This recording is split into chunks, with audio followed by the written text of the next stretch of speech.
तुम बहुत अच्छे से ख्याल रख रही हो मेरे बेटे का।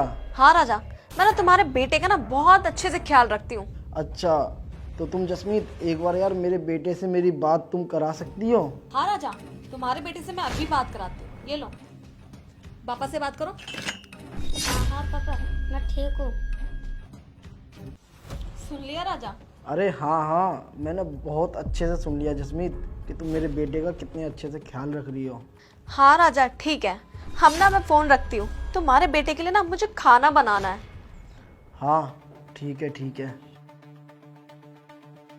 यार जसमीत, ये जो तुम्हारा बेटा है ना, हर बार हमारे बीच में कौम में हड्डी बन जाता है। जब भी मैं तुमसे मिलने आता हूँ, पता नहीं कहाँ से बीच में आ जाता है बार बार। जब मैं तुमसे मिलने आया करूँ ना, तो इसको इतना काम दिया कर कि हमारे पास आए ही ना।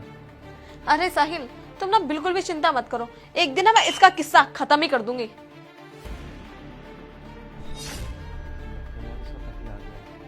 अरे जसमीत, तुम पागल हो क्या? तुम इस बच्चे से इतना काम करवाते हो। जो काम ये करता है वो काम तुम भी तो कर सकती हो ना।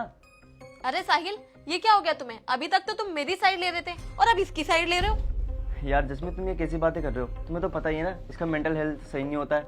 अंशु बेटा, तुम जाओ अंदर जाके बैठो। अरे अंशु रुक, अगर ये चले जाएगा तो इस घर का काम कौन करेगा? तुम्हें पता है ना कि मुझे काम करने में कितनी प्रॉब्लम होती है। मुझे नहीं पसंद ये काम हम करना। और मेरी बात सुन, तेरे को मैंने काम करने के लिए बोला था ना, तो जाके बाहर वाले कमरे की सफाई कर जा। इसकी माँ तो मर गई और ये बोझ मेरे ऊपर छोड़ गई। जसमीत यार, तुम मेरी बात सुनो। मुझे लग रहा है ना कि दरवाजे के पीछे कोई है। तुम ना एक काम करो, जाके देखो। अरे साहिल, वो तुम्हारा वहम है, वहाँ दरवाजे के पीछे कोई भी नहीं है। अरे जसमीत, तुम मेरी बात का यकीन करो। एक बार तुम जाके तो देखो, वहाँ जरूर कोई ना कोई होगा। अच्छा साहिल, तू यहीं रुक, मैं देख कर आती हूँ। अंशु मेरे बेटे, मेरे को ना तू माफ़ कर दे। मेरे को नहीं पता था ये तेरी सौतेली माँ तेरे ऊपर इतना अत्याचार करेगी। मैंने तो ये सोचा था कि वो तेरा ख्याल रखेगी। मैं तो बॉर्डर पर चले जाता हूँ देश की सेवा करने के लिए, और यहाँ पे तू अकेले रुकता।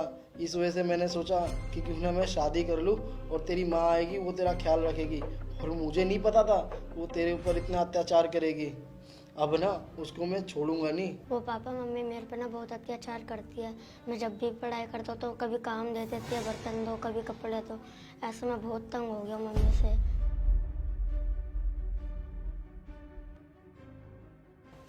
हाँ साहिल, तू ना बिल्कुल ठीक कह रहा था। इसके पापा तो बाहर ही आके खड़े हुए हैं।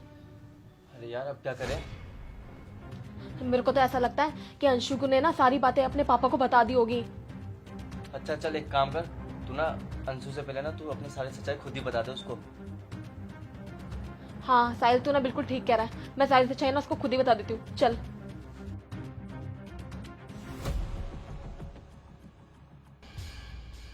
राजा, जब तुम्हें सारी सच्चाई पता चल चुकी है तो मैं सारी सच्चाई के बारे में तुम्हें खुद ही बता देती हूँ। ये साहिल मेरा बॉयफ्रेंड है और तुम्हारे काम पर जाने के बाद मैं अंशु से इस पूरे घर की साफ सफाई करवाती थी। बर्तन, झाड़ू, पोछा, सब कुछ, यहाँ तक कि अपने गंदे कपड़े भी धुलवाती थी। और मैं करती भी क्या, मेरे पास कोई ऑप्शन भी नहीं था। और तुम्हें तो पता ही है कि मेरे घर में कितने नौकर चाकर है। मेरे पापा ने मुझे शुरू से कैसा रखा है। मेरे से नहीं होता ये सब घर वर का काम।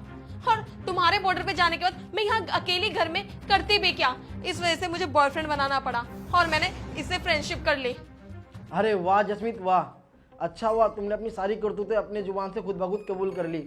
अंशु ने तो सिर्फ मेरे को ये बताया कि पापा वो मुझे पढ़ने नहीं देती है, और तुम मेरे बेटे पे इतना अत्याचार करती हो कि तुम्हारे सामने वो मेरे को चू तक नहीं बोल पाता। जब मैं थोड़ी देर पहले तुम्हारे से बात कर रहा था ना, मैं और कहीं नहीं यहीं पे खड़ा था, और इसने तुम्हारे सामने एक लफ्ज़ तक नहीं बोला मेरे को। इसने मेरे को यही बोला कि हाँ पापा मैं ठीक हूँ, और तुमने इसको इतना डरा धमका रखा है कि ये किसी के सामने जुबान तक नहीं खोल सकता। और तुम्हें पता है जसमीत, मैं तुम्हारे बॉयफ्रेंड के सामने ना जानबूझ के आया था, क्योंकि मैं देखना चाहता था कि तुम मुझसे सच बोलोगी या नहीं बोलोगी। और देखो, तुमने अपने जुबान से सारी बातें खुद ब खुद कबूल कर ली, क्योंकि तुम्हारे को इसके साथ रहना है। और जसमीत, मैंने तुमसे शादी करी क्यों थी, और शादी से पहले तुमने मुझे बोला क्या था कि तुम अंशु को उसकी सगी माँ से भी ज़्यादा प्यार करोगी। पर तुमने तो यार उसको एहसास दिला दिया कि सोतेलापन कैसा होता है, और तुमने अंशु को बता दिया कि सोतेलापन कैसा होता है। और तुम अंशु को पढ़ने तक जाने नहीं दे रही हो यार, उसे नौकर जैसा व्यवहार कर रही हो उसके साथ, उसे अपने कपड़े दिलवा रहे हो गंदे। बताओ तुम्हारे से मैंने इस वजह से शादी करी थी कि तुम अंशु को नौकर बना के रखोगी। अरे माना तुम अमीर थी यार, तो इसका मतलब ये थोड़ी ना तुम अंशु को नौकर बनाओगी। तुम मुझे ये बताओ, अगर तुम्हारा खुद का सगा बच्चा होता तो क्या तुम उसके साथ भी ऐसा ही व्यवहार करती? और अब ना जसमीत, मेरे को तुम्हारे साथ नहीं रहना, तुम रहो अपने बॉयफ्रेंड के साथ और खुश रहो तुम उसके साथ। तुम्हारे को जो डिवोर्स पेपर है ना वो तुम्हारे घर पे मिल जाएगा। और अंशु बेटा, आज के बाद तू ना अपनी पढ़ाई करेगा और तू सारी चीज़ें करेगा। इसको तो मैं घर से निकालूंगा ही निकालूंगा आज। राजा प्लीज मुझे माफ कर दो, मैं भूल गई थी कि ये मेरा भी बेटा है। आगे से ऐसी गलती दोबारा कभी नहीं होगी। प्लीज मुझे माफ कर दो। अरे क्या कहा जसमीत तुमने? माफ कर दूं तुम्हारे को मैं? अरे माफी ना गलती की मिलती है, गुनाह की नहीं मिलती। और तुम साथ ही साथ मुझे भी धोखा दे रही थी। एक शादीशुदा औरत होने के बाद अफेयर चलाती हो, तुम्हें शर्म नहीं आती बिल्कुल भी? अरे मुझे ये बताओ, तुम्हारे लिए मैंने कमी क्या छोड़ी थी? तुम्हारे लिए तो मैं सारी चीजें करता था। जब तुम्हारे को पैसे की जरूरत होती थी, तुम्हारे को मैं बॉर्डर पे से पैसे भेजता भी था। तुम्हारे को जो लाना होता था वो लाके मैं देता भी था जब मैं आता था घर पे। और उसके बावजूद भी तुमने मेरे को इतना बड़ा धोखा दिया। अरे मेरे को तो छोड़ो, तुम अंशु को नौकर बना के रखती थी। अरे अब ना मेरे को तुम्हारे साथ रहना ही नहीं है। चुपचाप से ना निकलो यहाँ से। राजा एक बार मेरी बात तो सुनो। तुम्हारे को सुनाई नहीं दिया? जाओ यहाँ से। डिवोर्स के पेपर ना तुम्हारे घर पे पहुंच जाएंगे।